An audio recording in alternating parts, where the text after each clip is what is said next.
Assalamualaikum warahmatullahi wabarakatuh.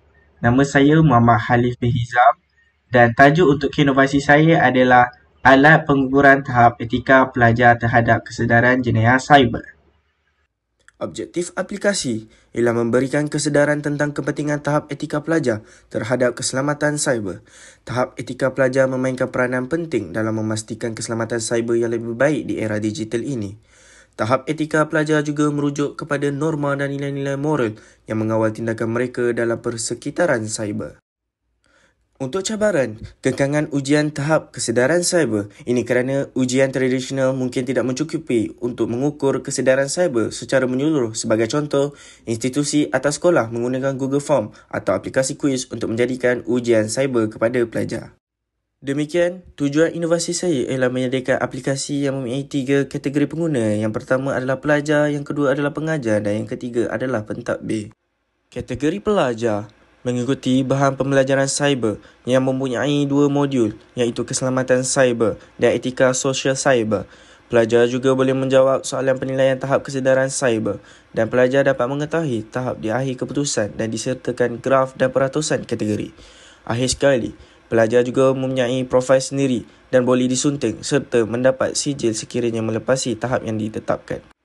Kategori pengajar memasukkan soalan borang penilaian dengan memasukkan soalan penilaian keselamatan cyber yang terkini untuk menilai tahap pelajar dari semasa ke semasa. Selain itu, melihat senarai soalan penilaian sendiri yang telah dimasukkan dan mempunyai profil sendiri dan boleh disunting. Kategori pentadbir dapat menguruskan pengurusan pengguna seperti melihat senarai maklumat pelajar dan pengajar serta dapat membuang maklumat tersebut. Selain itu, dapat melihat semua senarai soalan penilaian telah dimasukkan oleh pengajar serta dapat membuang borang penilaian tersebut. Akhir sekali, dapat melihat senarai permohonan pengajar kerana sekiranya pengajar baru sahaja mendaftar masuk, ia perlu menunggu pengesahan akaun daripada pentadbir. Seterusnya adalah demo aplikasi yang telah dibangunkan. Halaman utama, eCakna Cyber. Pendaftaran akaun. Log masuk.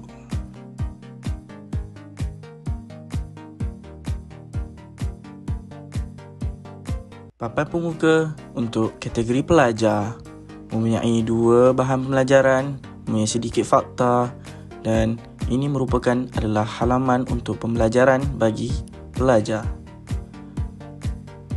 Berikut merupakan video untuk pembelajaran ringkas keselamatan cyber yang berasaskan pembelajaran animasi dan video. Pelajar boleh menjawab penilaian seperti contoh soalan-soalan yang berikut sehingga soalan ke-20. Kemudian ia memaparkan tahap baik kesedaran cyber, kategori tahap yang mempunyai 2 dan peratusan pilihan jawapan sama tepat dan tidak tepat. Pelajar juga boleh menyemak semua soalan dan jawapan yang telah diberikan.